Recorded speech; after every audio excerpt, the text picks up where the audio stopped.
let's talk about the engineering of this thing. Most of those satisfying woodworking videos you see online follow a set recipe. You get a slab, you cut it to rough size, pour a river of resin, flatten it, and maybe a bow tie for aesthetics. But with this piece of Bastogne, that approach would have been a total disaster. Now, you can't have a slab this size and just hope for the best. Wood is a living, breathing thing. It's constantly moving and expanding and contracting with the seasons.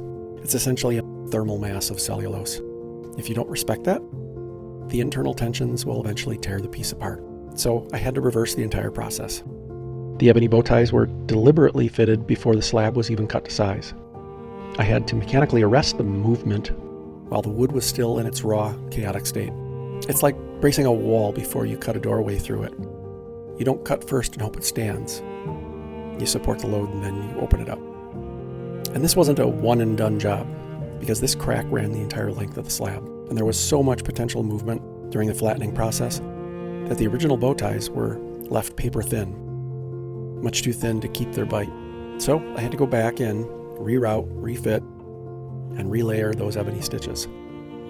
It's double handling and it's tedious, but it's satisfying because it's the only way to make sure that 100 years from now, this desk is still a desk and not a collection of expensive splinters.